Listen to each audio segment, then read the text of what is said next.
Have you ever wondered, is a calorie deficit actually going to work for you? Is fat loss actually possible? Is a cut really possible? Yes. Yes. Get in, losers. We're going lifting.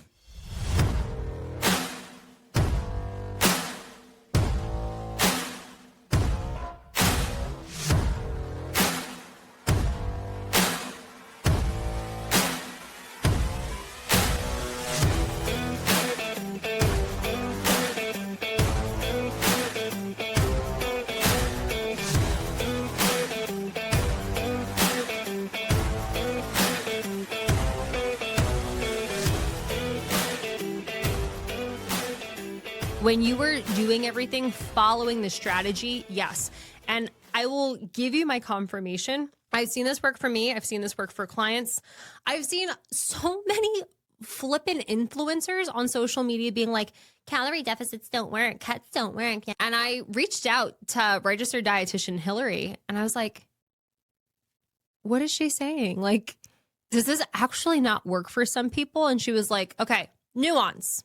If your stress levels are crazy, if you are getting poor sleep, if you are somebody who's been a chronic dieter, are you going to struggle with a calorie deficit? And is it maybe not going to work for you? Yes. But if you put yourself into a calorie deficit, you are consuming fewer calories than you are burning. It is going to work. But if it doesn't work, it's because there's something else going on behind the scenes that needs to get recognized before the calorie deficit is going to work. Do you hear me on this? I want to tell you about one of the last cuts I did. And I want to tell you about this one in particular, because if you've ever thought to yourself, fuck, I don't want to do a cut. You know, this is miserable. This is burnout. This is like, just can't do it. You absolutely can, because being in a calorie deficit does not mean misery. It's definitely going to mean discipline and some challenge for the time you're in it. But that's why it's important to remember that this is a phase. This is not your life. When I grew up, I started seeing my mom eating diet bars. My dad too. Somebody was always on a diet. So I just thought, yeah, when you become an adult, you just like go on a diet and that's how you do life. That's not how you do life.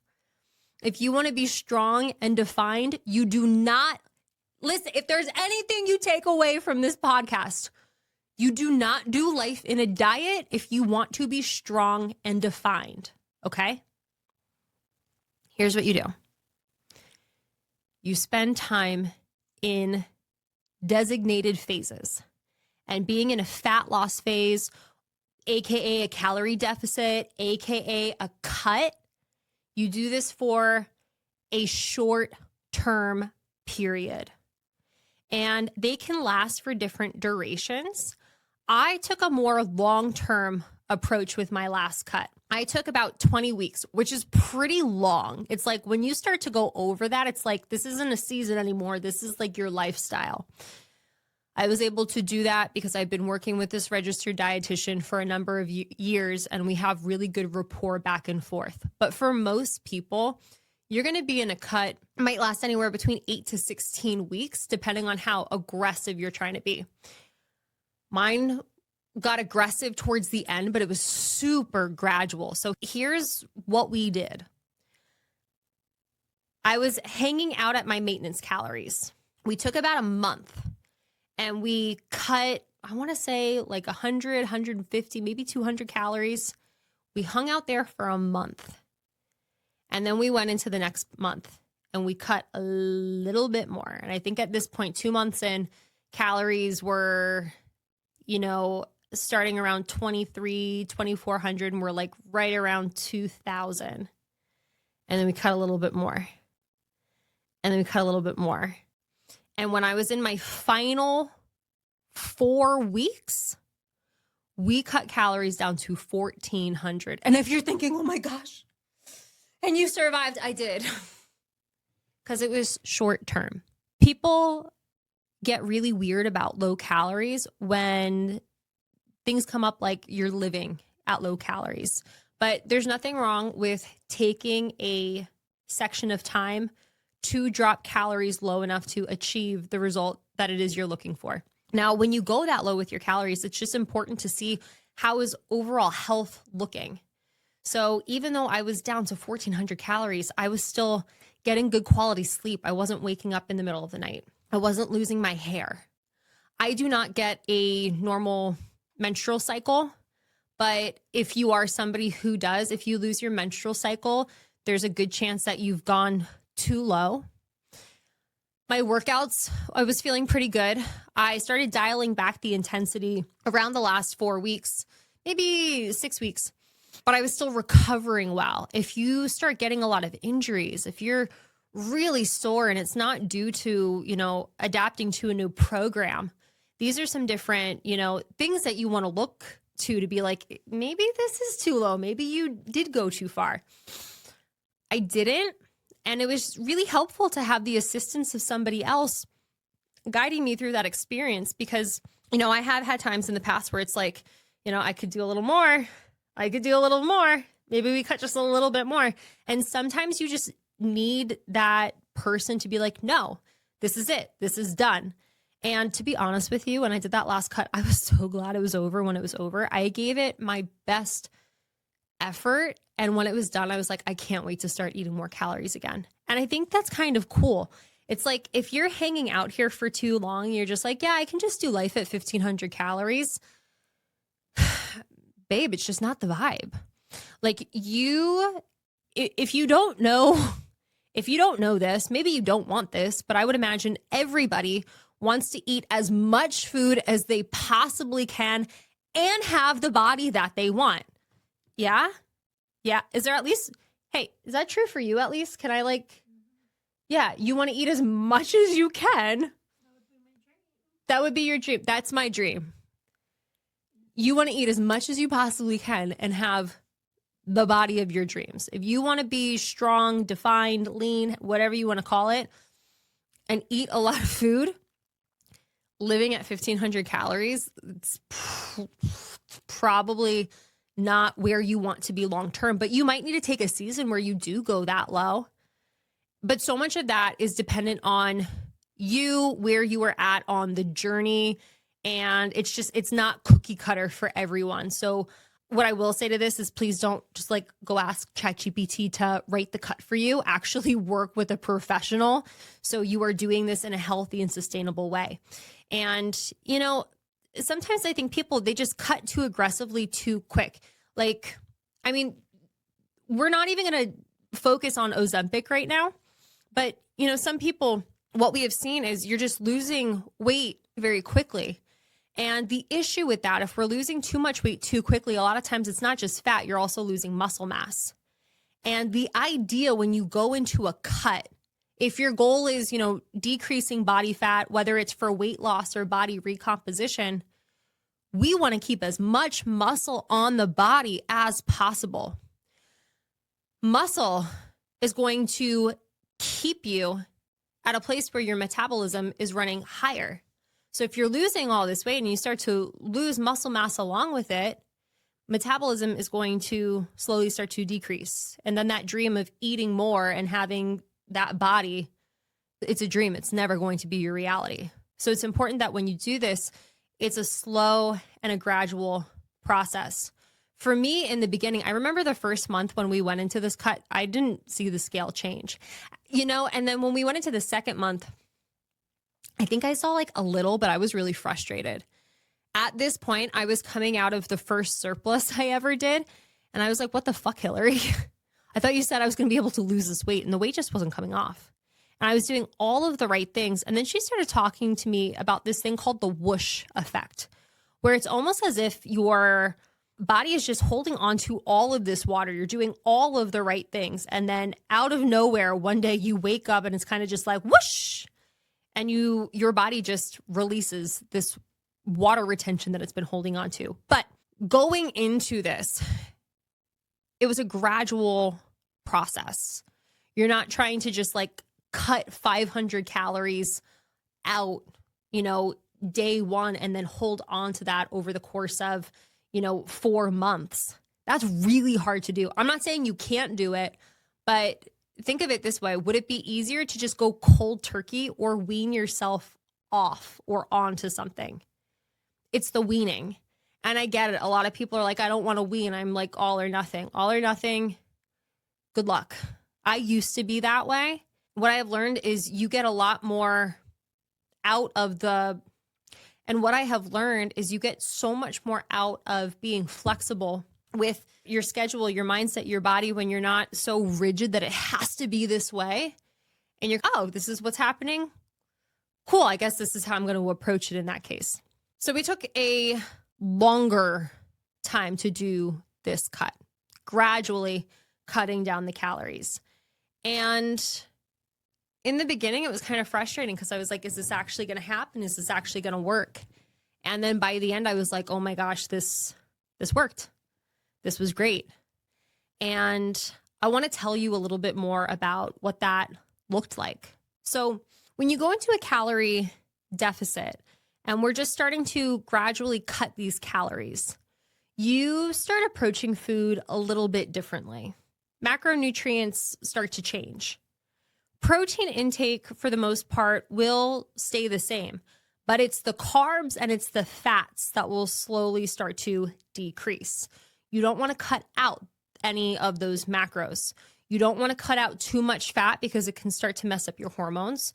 You don't want to cut out too many carbs because you still need that energy. And especially if you want to be strong in the process and you want energy for your workouts, like you still need to keep those carbs around. So when people talk about, slash the carbs, is it possible to see a decrease on the scale because of, water weight? Yeah. But what I would encourage you to do is keep the carbs, slowly decrease it so that, even if it's taking you a little bit longer to see those numbers changing, as they change, your body truly is reflecting those changes. When you go into a calorie deficit, you have to start eating for volume. So what does that mean? Eating for volume is when you are making sure you are eating enough food so that you are feeling full and you are getting enough of the nutrients so that, aren't getting ravenous. You aren't feeling super hungry. So it's doing things like increasing your veggie and your fruit intake. It's less about eating things that are calorically dense, like, something when I'm in a calorie deficit, it's rare I'm going to go after nuts or peanut butter or olive oil. I try to cut some of those things out because they are smaller things to eat, but they have a lot of calories in them. So instead, the idea is I want to eat something that takes up a lot of space, like vegetables, for example. I can eat a lot of it so I can feel really full. If you don't go into a calorie deficit thinking about food volume as part of your strategy, it is going to be really tough. And the other thing when it comes to eating in a calorie deficit is making sure that you are spacing stuff out. If you're somebody who is used to just like eating everything at one point in the day and you're not getting that much food, it can be really challenging to stick to something like this if you don't have stuff spaced out so that when those hunger cues are coming in, you are able to, honor them, feed yourself. What really sucks in a cut is it's like, I was super hungry in the morning, so I ate everything that I need for the day. It'll be fine. And then, 4:00 rolls around and you're just like, I'm so hungry. And then you're like, so what am I supposed to do? You either have to, suck it up. You have to go over your calories or, that's it. You have two options, suck it up or go over your calories. There have been times where both have been my reality. I've had to just suck it up and it's a hungry night or, you go over and it sucks to go over. But what I have learned is even if that is the reality, you just track it and you're honest. And it doesn't mean you're going to eat less the next day. It's just like, yeah, this is what happened. And then you move on, you move forward. And what I love about working with Hillary is, and this was a hard lesson that I had to learn the first time I did a cut with her. If you can't hit the macros, do not expect her to drop them. I remember being like, yeah, I tried my best. Okay, we're going to cut calories by like 150, right? Wrong. Try again. And I remember being so fucking frustrated because when I've worked with her, it's like you get X amount of time to try to knock this out of the park. After X amount of time, you're not going to stay in this cut. I mean, you could choose to do it on your own, but you're not going to have somebody supporting you. And for me, that was one of the most helpful things that happened because it gave me this sense of accountability. Like, you get one shot, crush it this week so that you can progress to the next level next week. Without that, it's kind of easy to be like, yeah, I'm just going to stay in the deficit for a while. I'll hang out here. If I, fuck it up for the month, it's fine. I'll get another month wrong. Or, depending on if you're doing it by yourself or with somebody else, maybe they will, but that's not how it's been with me. And I'm so grateful it hasn't been that way with me because it's just kept me on my toes.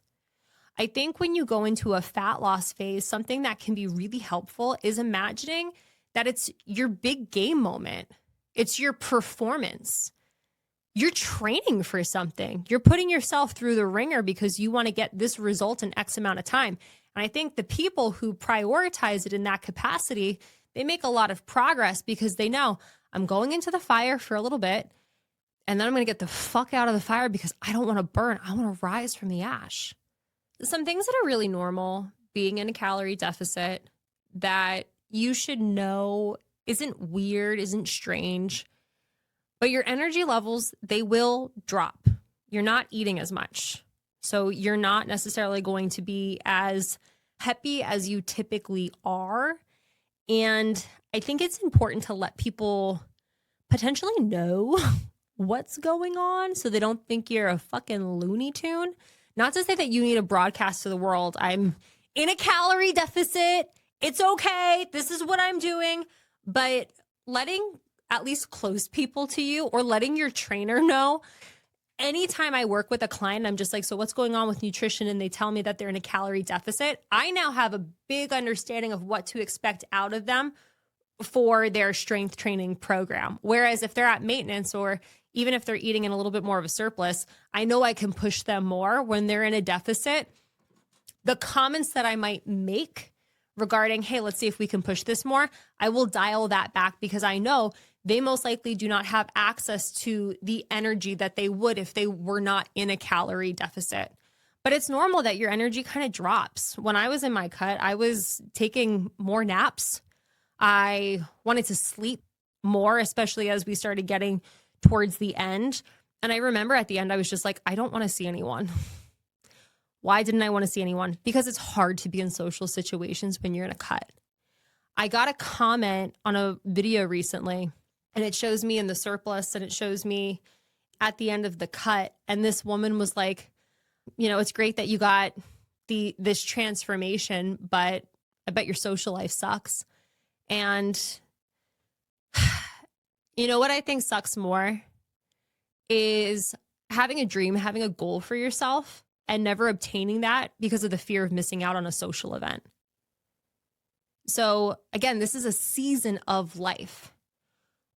There have been times in the past where I specifically have told friends, I'm not going out because I'm in a cut. I don't want to not be able to track my food because I'm in a cut. This last season was probably the worst time in the world to go into a cut, but I was just so focused on the task at hand. I was like, no, this is it. Blinders up. I'm doing this. I did my cut through a huge Halloween party, Thanksgiving, Christmas. Did I miss any event? I did not. Was I really fucking strategic going into every event? You bet your ass I was. So listen, when we're in holiday season, most people are not going to encourage you to do something like a cut. Why? There's alcohol. There's a lot of food. You're in a social environment. People respond differently when they are with others versus it's just themselves. The pressure to eat is going to be different than if you were just by yourself doing your typical day-to-day stuff. I wanted to prove that this is possible. It was hard, but it was possible. So this is a strategy that I still use if I'm going like to my parents on the weekend And when I go to my parents, this is why I'm just like, when I go to my parents, it's not like it's a holiday, but when I see them, because I don't see them that often, there is more food. I will drink when I'm with them. It definitely feels more like a holiday vibe than a regular day at my house. I start the day, I load up on the protein. I try to do minimal carbs and fats until I am at the destination. I guesstimate everything that I eat. It's very rare that I say no to anything, but I do give myself a rule. Like if you're going to drink, you're going to have X amount of drinks. You're not going to go over that. You're going to eat these foods, but you're not necessarily going to go back for a third plate. It's giving yourself this guidance, knowing that there's something that really matters to you. So going into the holidays, it was like, okay, we're going to do, an egg white omelet for breakfast. High protein, no fat, lower in carbs. So you're doing plenty of stuff to still eat. Like the move is not don't eat, because when you show up for an event, it's like I'm ravenous. I see, chocolate covered strawberries. I see the cheese board. I see wine and I go bananas because I haven't eaten anything. You need to eat, but you need to be strategic about it. So a lot of times when you go to like holiday events, there's not like a tremendous amount of meat. And if you're thinking cheese, let's separate that. Sure, some cheeses have a fair amount of protein, but you're probably not going to hit your overall protein goal from eating cheese all day. So when I go to an event like this for holiday, it's loading up on the protein earlier in the day, doing less fat, less carbs, so that when you get to the event, you can have the stuff and still feel like you are a part of the social situation, but you can't really go over. And that was tough for me.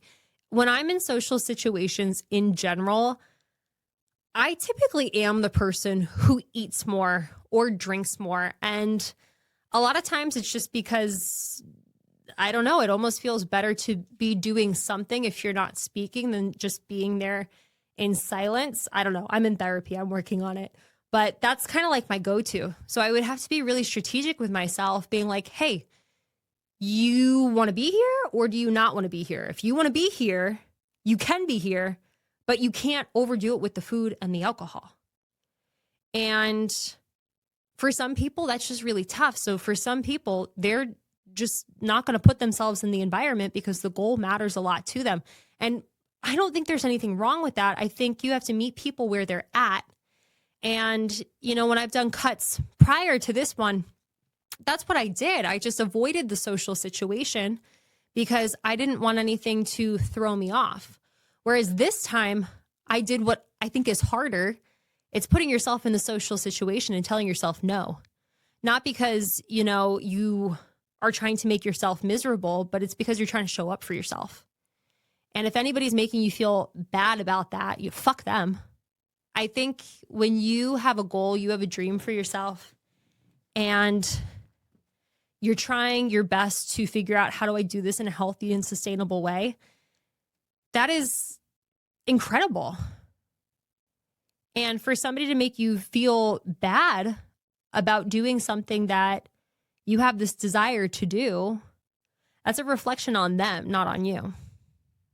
It was the last week. It was the last week of my cut. Oh my gosh. It was the last week of my cut. We had family visiting us. And it was like one of those times where it was like, everybody seemed to have something crazy going on. There was drama from everyone. And I remember just being like, I'm going to lose my shit. I totally lost my shit one night. We were all like playing a board game. We were all playing a board game. If my sister-in-law hears this, I'm totally going to get disowned from the family.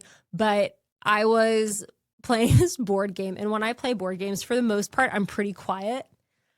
Sometimes I'll get loud and rowdy, but I'm pretty quiet. And when you play board games with people and some people just like their inner 5-year-old comes out, you're just like, what the fuck? It's a game. But they don't like it when you like take their pieces or whatever. My sister-in-law was getting pissed off because I took a card from her and she's like, yeah, why are you like, taking my cards? And I was like, It's a fucking game. I don't think I said it's a fucking game, but I totally raised my voice. I was like on edge. And to be honest, it probably wasn't the best time to be in a social situation like that. So I will bring that point up to you that when you do get really low in your calories and your, emotional bandwidth is just getting smaller and smaller, maybe don't put yourself in situations where, you could snap. Nobody was hurt. Some feelings were hurt. There was an apology that needed to happen, but yeah, your energy is going to be lower. Things are going to potentially make you snap that might otherwise not. So just be on the lookout and know that's normal to feel that way.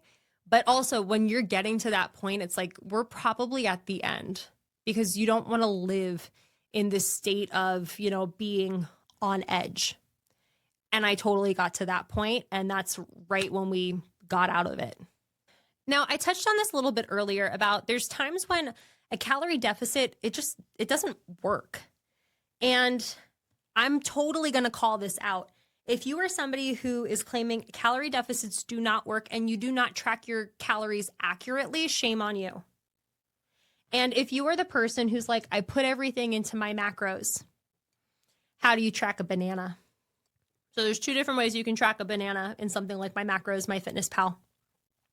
You can search for banana and you can log banana, or you can log how many grams are in this banana.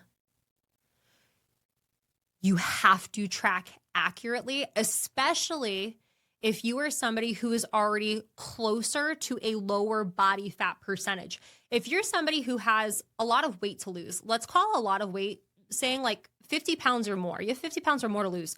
You have a lot more wiggle room being in a calorie deficit to potentially track some items that way. Even going out for food, there's a lot more wiggle room for you. When you are getting closer to a lower body fat percentage, your accuracy matters so much more. So if you are tracking, but you are not tracking those grams and you're complaining that the calorie deficit isn't working, go back and start tracking everything in grams. Now, things like sleep and stress management, they can be really tricky. I have a client who is a flight nurse. And do you know what a flight nurse is? Do you know what a flight nurse is? Okay, a flight nurse is a nurse. And when an emergency happens, she lives at this helicopter base. They put her in a helicopter. And then, if somebody fell down the mountain, she is the one who gets out of the helicopter to save them and then deliver them to the hospital. She's not the pilot, she's the nurse.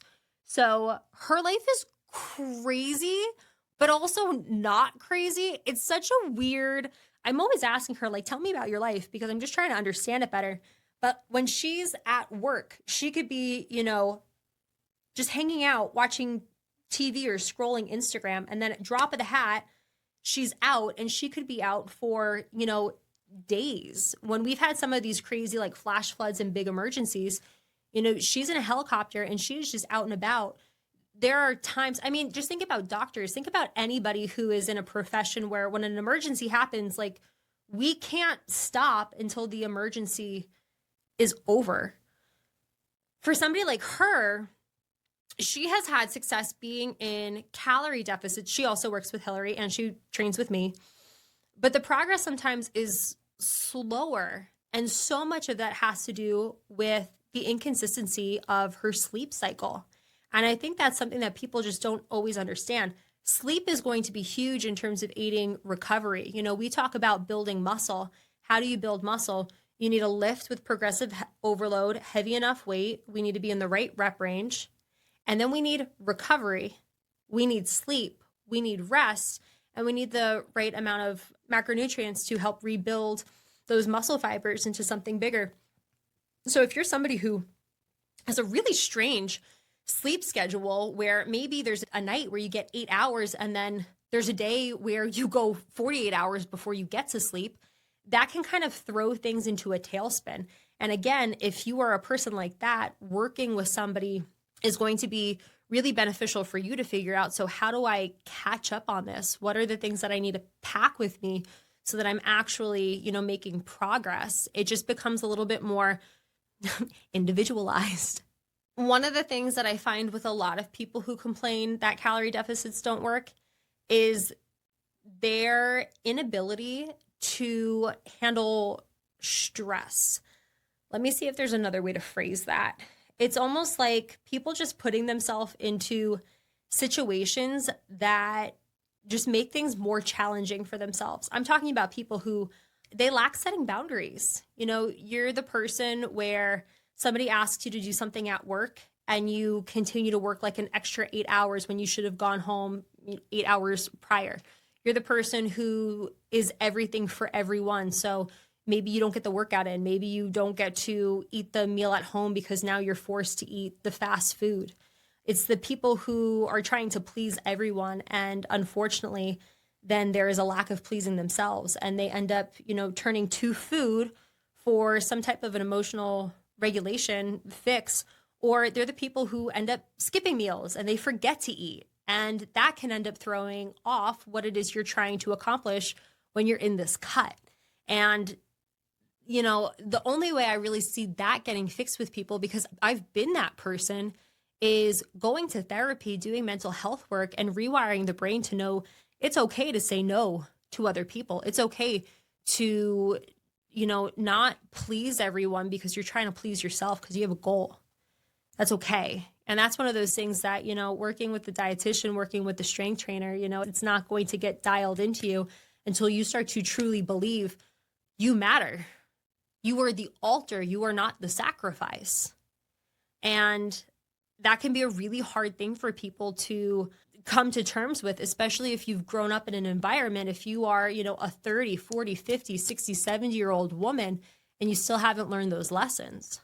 And the last thing on that part is if you've been a chronic dieter, calorie deficit is going to be really flipping hard for you. If your maintenance calories have been at like 1,600 for the last 10 years, to try, typically when you're going into a calorie deficit, the drop is going to be somewhere, like when you really start to see things moving, the drop is going to be somewhere between like 300 to 500. Not all of the time. This is individualized, but generally speaking. So if you're somebody you've been maintaining at 1,600 calories and now we potentially have to drop to 1,200 calories, that's just really hard to sustain. So in that case, some people, what they will end up doing is slowly building up their maintenance calories, doing something called a reverse diet. We'll talk more about that. And that's a way to get to a point where the metabolism has increased so that when you do go into your cut, you have more food that you can eat and it's just less miserable. Deficits aren't fun. You don't want to make it harder on yourself than you need to. So eating for volume, that's where we're going to go. Does that mean you might have to say no to some of the alcohol, some of the desserts? Yes, it is for a short period of time. And while you're doing this, if the goal is strong and defined, you still got to train. When I was in this phase, I continued to train as hard as I could for as long as I could. The only thing that really had to switch was me understanding that, okay, we might not be making PRs. Okay, I might not see, the weight going up in this lift. I might just try to maintain this for as long as I can. There were definitely times where I was like, okay, I'm going to have to decrease the weight for this lift. And that's okay. You just have to get into the mindset that this is what I'm working towards right now versus this. And what I find to be really challenging for many people is them thinking, I can do it all at once. And I'll tell you this, if you try to do it all at once, you're only going to make so much progress. You know the carnival game with all of the horses and the water guns? It's like when you shoot the horse, it starts to move forward in the race. If you have one horse, you have a really strong shot at making it across the finish line very quickly.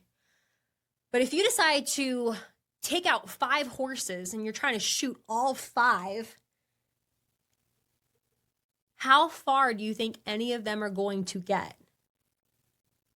Not as far. Can they all get to the finish line? Yes. Is it going to take significantly longer than if you were just putting all of that focus on the one horse? Yes. My biggest piece of advice to somebody who's going into a fat loss phase, that is your goal for that chunk of time. If you are making progress in the gym, great. That's a bonus. What an incredible win. But you're not trying to hit PRs while you're in the midst of a fat loss phase. You're trying to get rid of the body fat.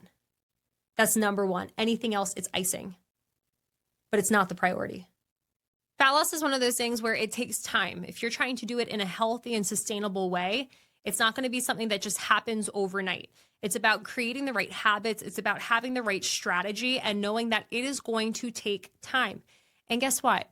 It taking time is a beautiful thing.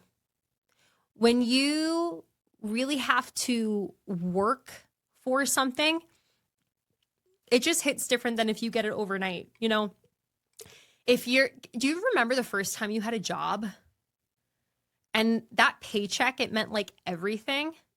I don't know about you. My first job was at an ice cream shop. It was called Marble Slab. And I must have been making like $7 an hour. And I was just like so excited.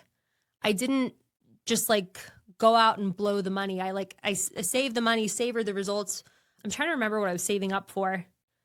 It wasn't a car, but I'm going to use a car as an example. Who do you think takes better care of a car? Do you think somebody who had to earn every single paycheck to pay for the car takes better care of the car in comparison to the kid who was just handed the keys on their 16th birthday? Who do you think takes better care of it? So the fact that this takes time to achieve, I want you to feel the confidence that you have developed the habits and the patterns that you needed to be able to maintain it.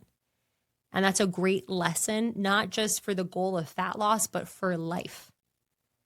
It's strategy, it's patience, it's learning emotional regulation for some people. I was definitely in that boat, still am, still working on it. And it's possible, it can happen. And if for some reason it's not working, there's probably something else that you need to look at. But when you're ready to do it, go in, go hard, and then get the heck out. Thank you so much for tuning into this episode. Make sure to give us a follow so you never miss an episode.